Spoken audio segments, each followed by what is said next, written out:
Well, here we are below the moulin de Puy Guillon, just after the wooden bridge. Bonjour. Nous avons dans le pont de Puy Guillon, juste après le moulin. Aujourd'hui, je peindre un grand tuile. Just ça. Today we're painting just down here.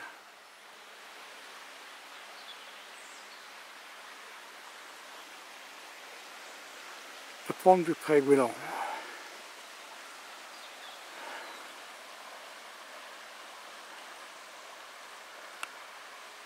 And we are going to paint just down here, behind the grass. Une peinture just ici, après l'herbe. Bonjour. Je m'appelle Peter Wood. Je suis artiste de la Creuse. J'habite ici juste en été. En hiver, je suis en Angleterre. En été, je suis ici, près Fresselines, et je pêche ici, et je peindre ici.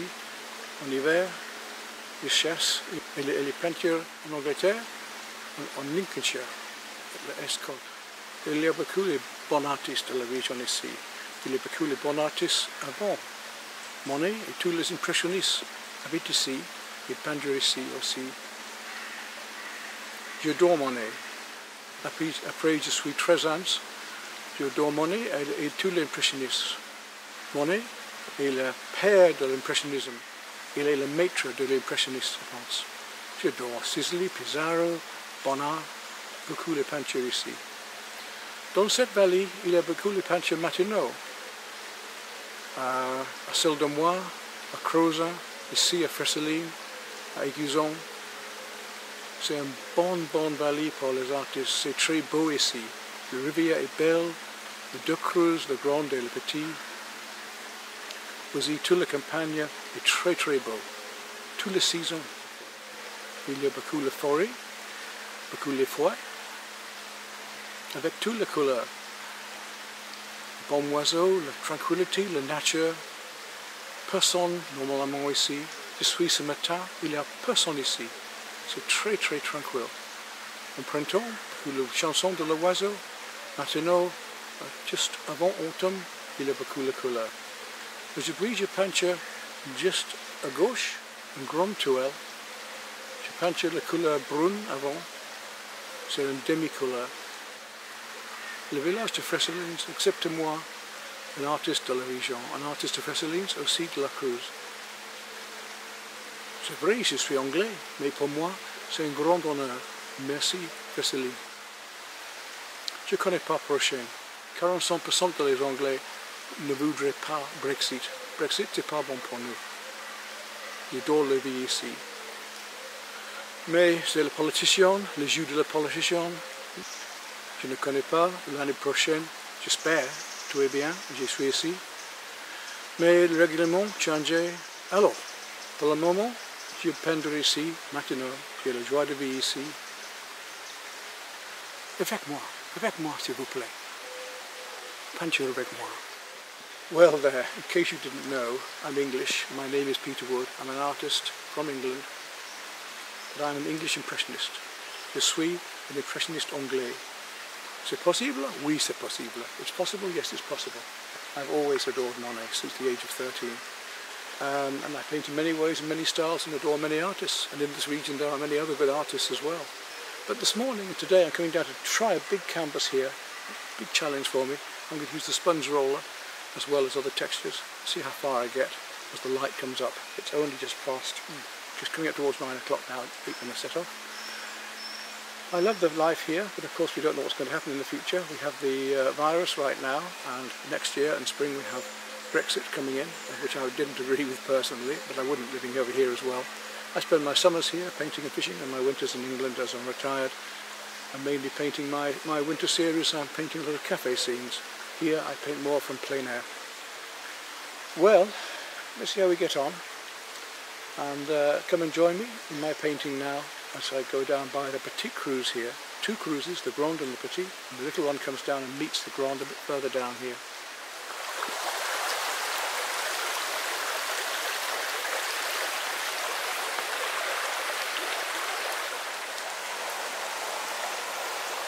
and listen to the sound of silence.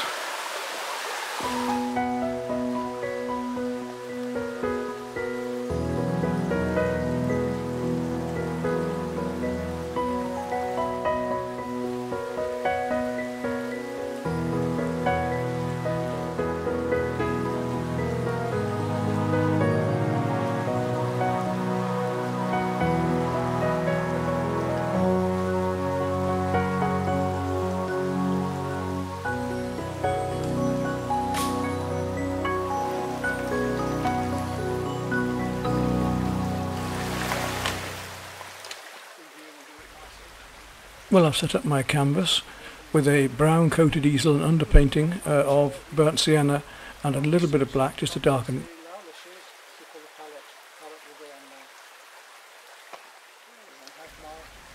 So you can see here how I set up my deck chair to hold my paints at the level I can reach. If I was able to sit in the deck chair and have the canvas lower down, I could sit and have the paints on the ground beside me.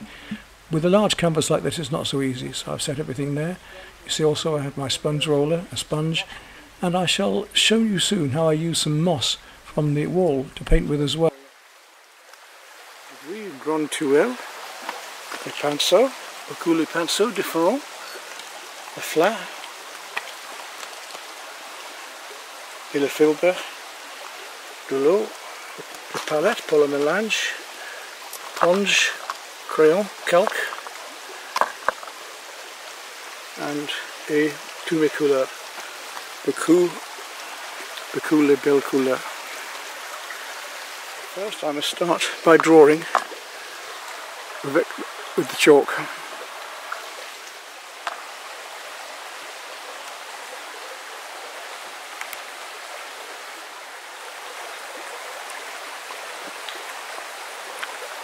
I have to find my composition first. And very similar to the one I did recently.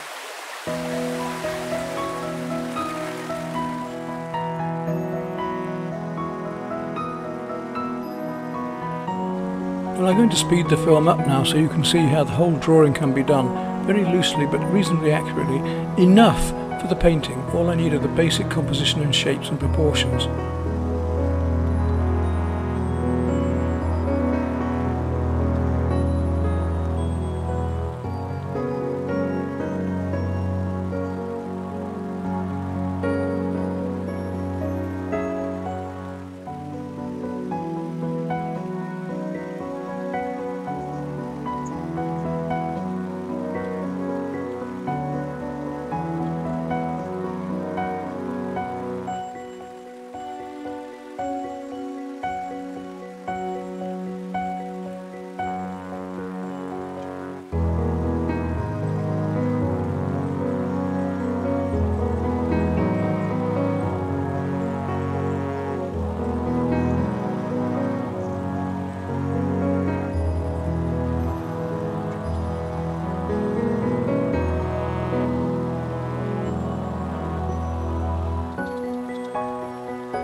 And there you are. So now I know where things are, I can fill the details in as I go along with the paint. Just get the main areas blocked in now and start using the sponge roller.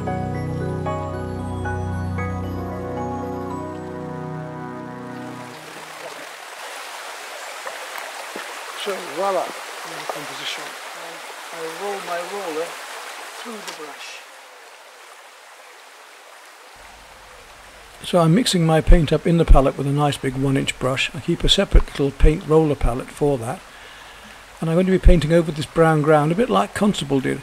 The brown is very useful because I can leave it actually, it's a brown acrylic. I can leave it showing through the painting for branches or earth or background colour. Now once I mix the paint then I roll the roller through the brush onto the palette to actually lift out all the paint from the brush and not waste it. And if I use enough paint and use it up well enough, then I can mix new colour without even washing the roller at all. I tend to start with the sky, it's usually the mid-tone anyway, and then work that down to the horizon and work my branches back through up into it, later going back and working sky back in between branches. It's amazing what you can do with a sponge roller. Every surface, every part of the underpainting can be done with a roller, and quite a bit of detail as well, as you'll start to see.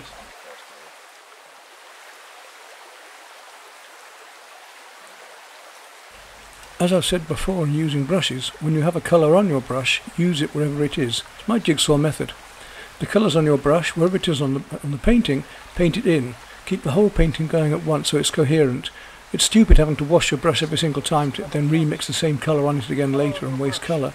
So here you'll see me working that same blue wherever it is in the shadows or reflections or reflected off the leaves or in the water, as blue light will be.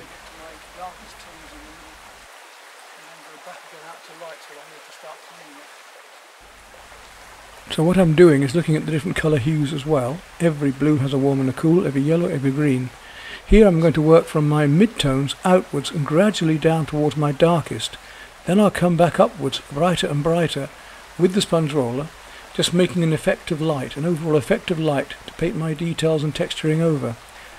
So I'm working from my mid down to my dark, and then back up from my dark, back to my lightest tones, and by the time I finish with the brushes, I'm painting light. I'm no longer painting paint. It's wonderful, because the last coats and the last touches of colour, the highlights, will be like painting with light and not with paint.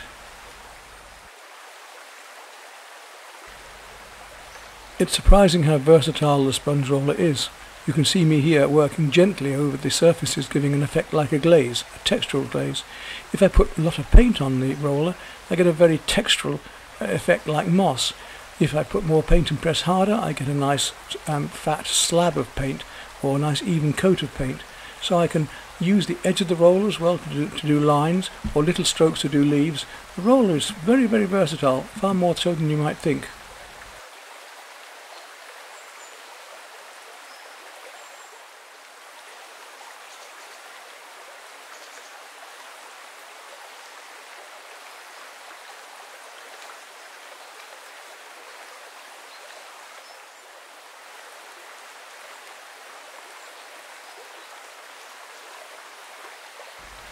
If I'm working from my mid-tones out to my lighter ones, it means I don't have to clean the roller, so long as I don't have too much paint on the roller.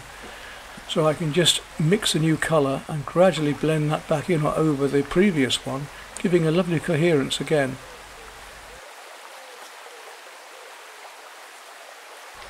Of course, the consistency of paint that you mix will also change the application. If I have too much water, it'll trickle down the canvas, just enough and it's more transparent.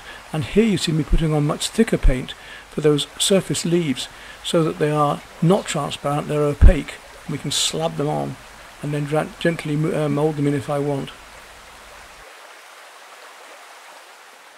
Well, now it's time to start on some of the lighter colours. I need to go into the pinks and the creams back here as well. I've got all the cools, but I need to start bringing up the warms now. But just look how the light has changed now. It's really gorgeous now down around here. You can see there's a painting this way as well sometime. Just look at the light there. So this is what, 10:30, and we've got the light shining through the tree there, right up and through here. And it's just starting to come round onto the bridge, which is of course what I want this evening. Is the light on the bridge there. That's what I'm painting. That's the scene down to this grass here. And back to the painting now. And we'll continue now with the lighter colours. So you can see how I'm just starting to do some of the detail with the edge of the roller, even mark in and indicate some of the branches, just delicately using the very, very edge of the roller.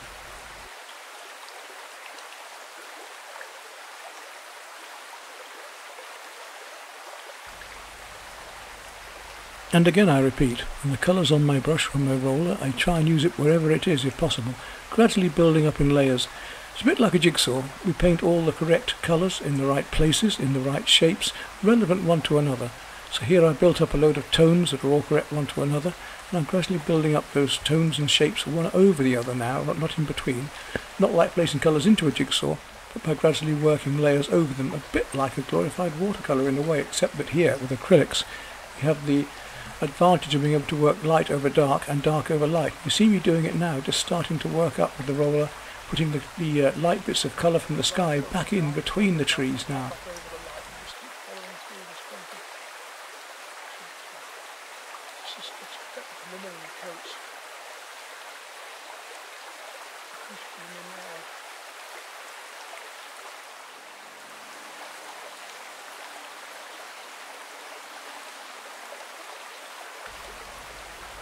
So whenever I want, if I made a mistake, I can paint something out. I can paint light over dark, I can paint dark over light. I have all that versatility. I can use the paint thinly or transparently, or I can use it heavily and opaquely.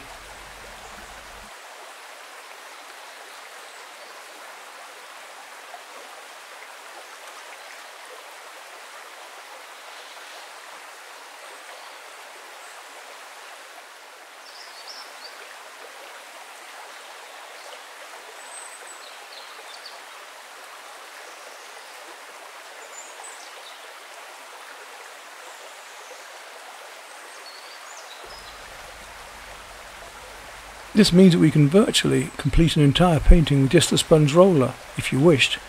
I, though, wish to go on with more texture later and also more detail with the brushes, to define and refine things.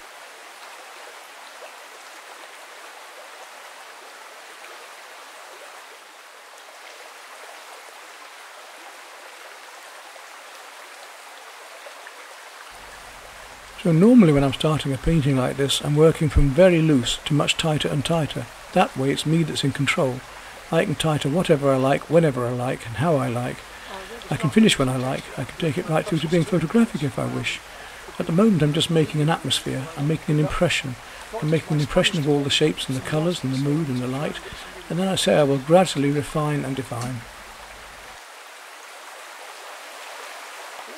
Right, so I've worked up my effects of the background. I want to start picking up on light against dark and rough against smooth, warm against cool obviously as well. Got the effect of light. Now I've got brushes to do it, I've even got a sponge if I want it. But actually I think people pay too much attention on getting expensive sea sponges. And around this, let's look at what we've got.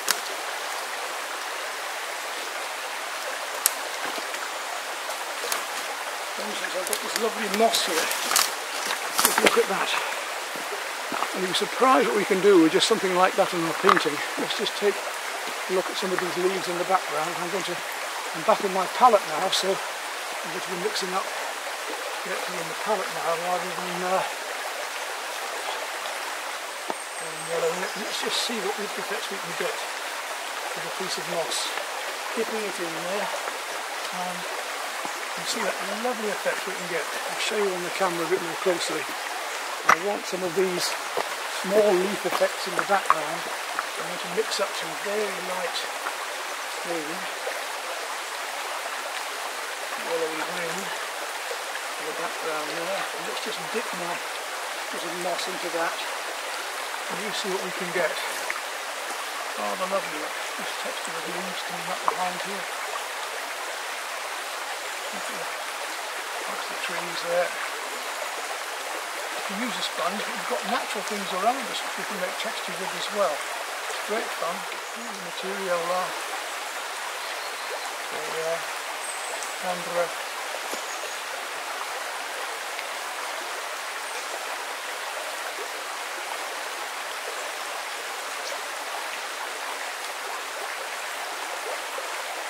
Got texture going behind here from these trees. Roller now, so this we've got much stronger. Okay, now we can start. So the light which we can, that will change later. Now we can start with the leaves, the bigger leaves in the foreground here. Pick up pure colour and start to refine these individual textures of leaves. Now this is where the rounds and the filbert brushes come into their own. Filberts especially are designed so that you can use them edgeways or flatways, and you can just use a filbert to make a petal or a leaf shape very, very easily.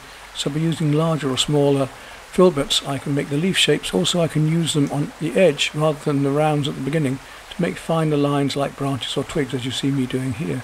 So they're very versatile, I keep a set of flats, I keep a set of filberts, and I keep a set of rounds, both long-handled nylon.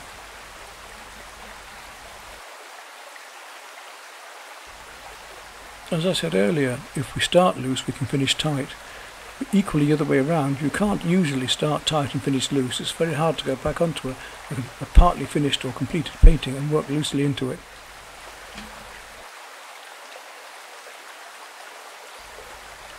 But this way of using other textures out and around you is mind-boggling. Why do we have to stick to what we're told to buy in art shops, expensive sponges and expensive brushes and so on, when actually around us are wonderful things to paint with? Say for instance I was painting heather. I could actually take some heather and dunk it into some of the pink paint, light over dark, put it over a darker background to start making the texture of the leaves or the flowers. There are many things in nature around us at most times of the year that we can use with our painting. So if you're stuck out there without a sponge, if you're stuck out there without some textures and materials that you require, look around you first.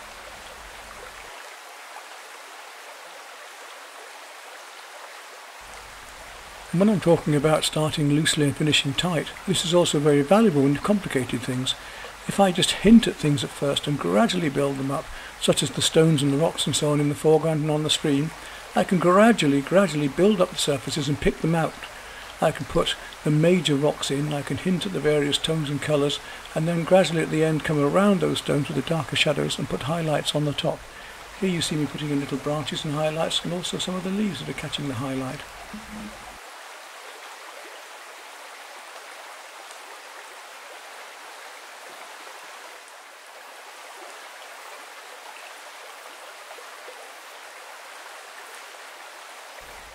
This is a wonderful and very invigorating part of a painting, when I feel I'm no longer painting with paint, but literally I'm painting with light. Going across the surface, putting all these highlights in, brings the whole thing to life and vibrancy.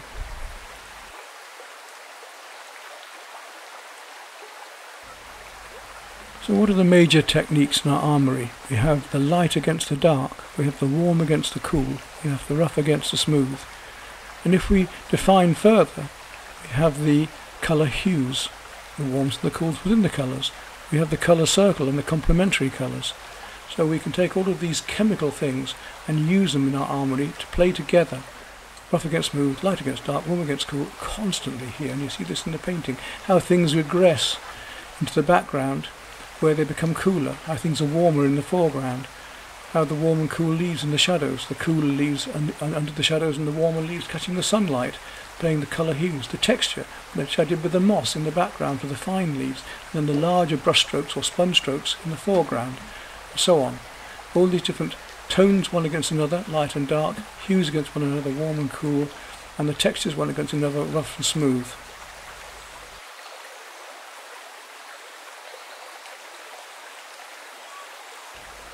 I knew this painting was going to take me most of a day. Normally I try to paint within 2 to 3 hours, a 20-30 landscape, a normal, smaller, medium landscape. This one, being a much larger 40-inch one, required more time, so I started early and gradually built up my tones so that I could complete the evening light as it shines down across that bridge and across the water.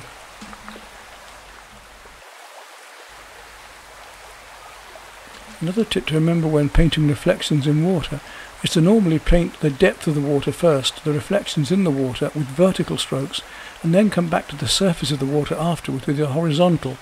With moving water it's slightly different. You're painting along with the stream, you're being more dramatic with it and using more gestural brush strokes.